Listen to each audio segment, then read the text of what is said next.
Well, it looks like the computer bookmobile made another visit. Let's see what we got.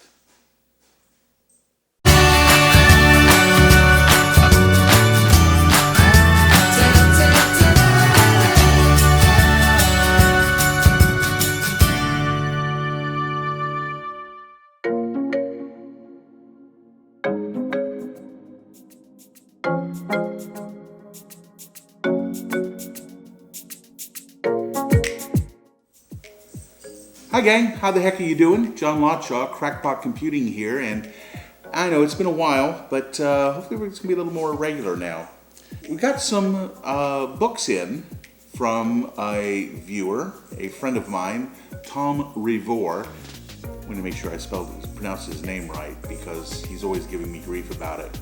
It's actually pronounced throat wobbler mangrove, but anyway. Tom has been a good friend of mine for a long time, and he brought me some real cool stuff. He brought the TI Pro that I disassembled, and he's also brought me, well, we'll see this in a future video, a line printer from, actually a dot matrix printer, but a big wide carriage dot matrix printer, and another PC computer from the early 80s that's of interest, but that's for another show. Today, we're going to take a look at some books that he sent me. So the first book Tom brought me is this book, A Structured Approach to Programming, and appears to be a textbook. It was at Southern Methodist University, and it talks about structured programming, which was a programming methodology that was very popular in the late 70s and the early 80s. And this book is really interesting. It's got sections in here on programming in COBOL, Fortran, PL1, which were all languages that suffered from the curse of the go-to and had a tendency to create spaghetti code. So it's going to be interesting to take a look at that. Then found this book, Computer Concepts by Dr. R.E. Smith, and as you can see what era this is from. Yeah, all the photos in here are pretty much a big iron. I think this is a textbook. So what's this? Oh, programming course outline. Interesting. IBM 360 assembler language concepts. COBOL, disk programming. Fortran. Yeah, this was a textbook. Let's see if I can see when what the date on this is. 1970. So that sounds about right in terms of the concepts that would be in here.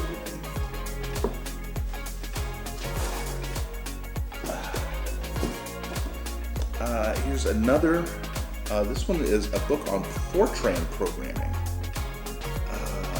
Interesting. I've never really did much with Fortran. It actually looks a little bit like BASIC, but I never did anything with Fortran. So,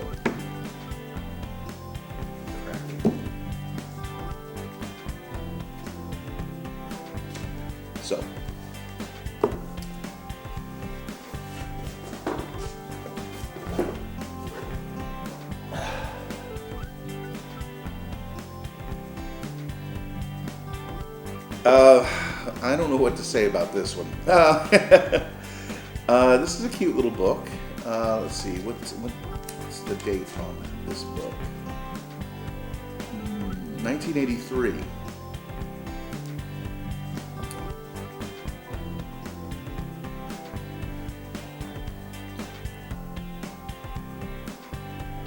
It's pretty much an introduction to computer programming, and tended to be kind of a friendly guide to it.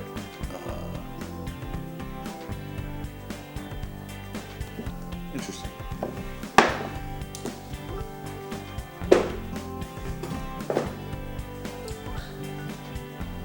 speaking of PL1, we have this. The author of that is the same author as this earlier book.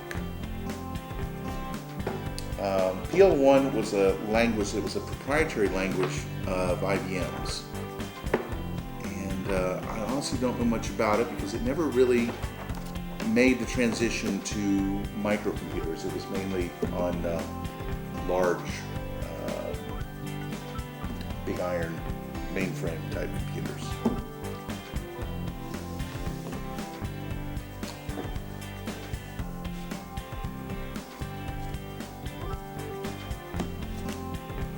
Invitation to Forth. Forth is an interesting language. It was stack-based, so it was kind of like the computer equivalent of using an HP calculator. Printed out on a dot matrix printer, and then probably photos, plates made from photos.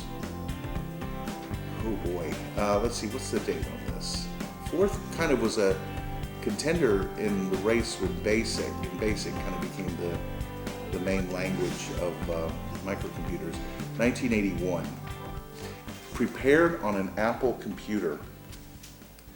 That's interesting because one of the first word processors for the Apple II was written in Forth. It was called Easy Writer, and it was written by John Draper, best known as Captain Crunch.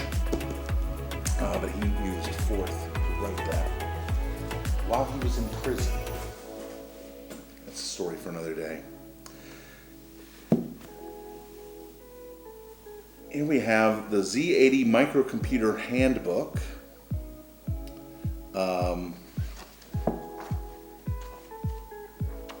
Z80s, or Z80, depending on what part of the world you're in, was a microprocessor made by Zilog. It's used in a lot of computers, the Sinclair computers, the TRS-80 line, that's the 80, and the TRS-80. Quite a few computers, and in fact it's still being manufactured. It's, the Z80 or Z80 is used as a microcontroller these days.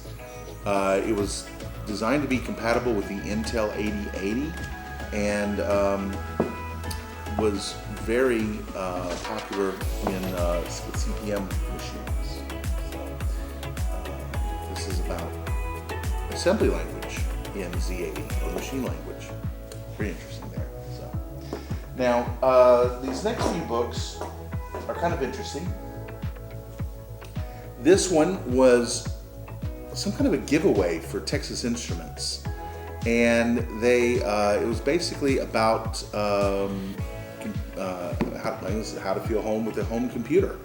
Introductory book to computers. What are home computers for? And of course, the answer to all the questions are the TI-99-4 and TI-99-4A, which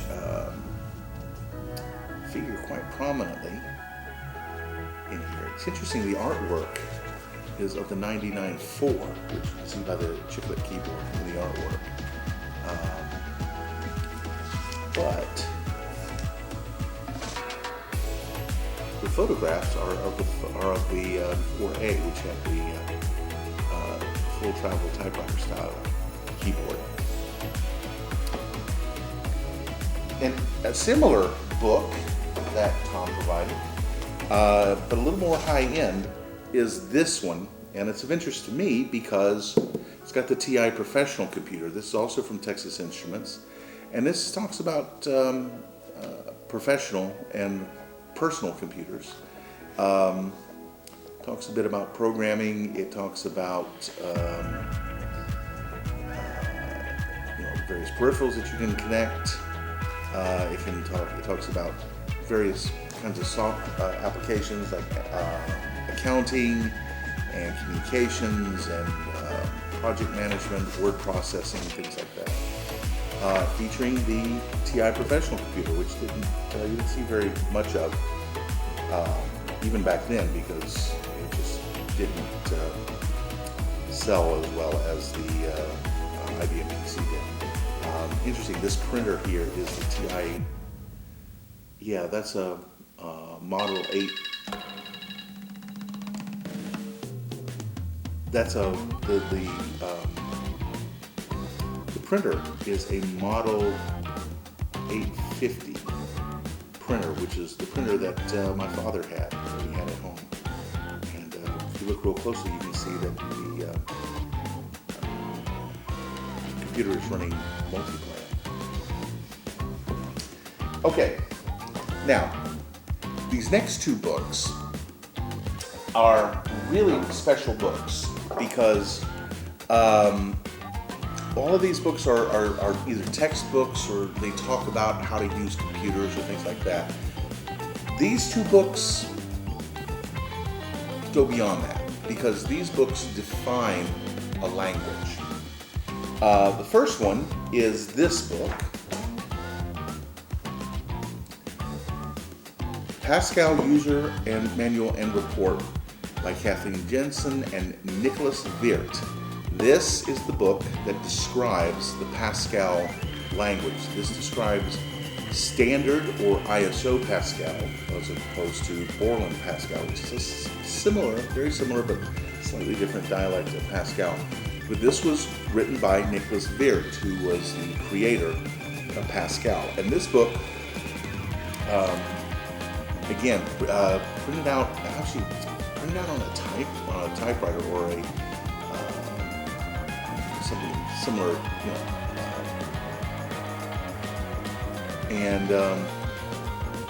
but it describes the language. Describes. Here's some examples. Here's all the standardized error messages.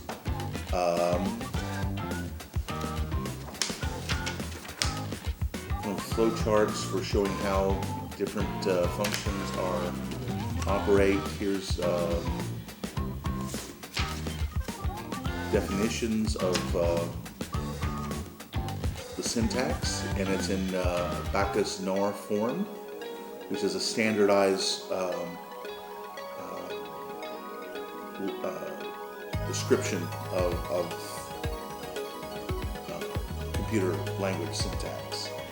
But again, this book, I said, it describes not only what the Pascal language is, but how to program in it. And this is the definition. This was the book that you were supposed to write your Pascal compiler to conform to. A similar book is this one, The C Programming Language by Brian Kernighan and Dennis Ritchie. This is the second edition of the C&R book. The K&R book. This is the second edition of the K&R book. It, again, another provided by Texas Instruments. But this was the book written by Kernighan and Ritchie to describe the C programming language. They wrote this at when they were at AT&T, and describes, let's see, the copyright date on this is 1988 for this edition and 1978 for the original. The reason for this book is because it describes ANSI C, which was the standardized version that the American National Standards Institute kind of standardized and says, okay, this is what C is supposed to be. And again, this is the kind of book that you would, if you were writing a C compiler, this would be your guide to writing that. And here's something that is very important in the history of computer software. And that is this right here. That is Hello World. That is where Hello World comes from. If you've ever done any kind of computer programming, usually the very first thing that you are told to do is to write a version of this program. Well, this right there, that's where it comes from. So that's it for this look at the library, the growing library. I hope you've enjoyed it. If you did, click the like button. If you didn't, don't click the dislike button. Just, well, you wouldn't be here if you did. You wouldn't be this far in if you didn't like it. Click all the buttons, just don't click the dislike button. That's a bad button. Don't click that button. But do make sure that you click the subscribe button and the bell so you get notified when there's new episodes posted. And there will be new episodes posted. Got lots of stuff that I need to get done, and I've got to rebuild the TI and got some other really cool stuff coming up. Thanks for joining me. Thanks for sitting in on this, and we'll see you next time.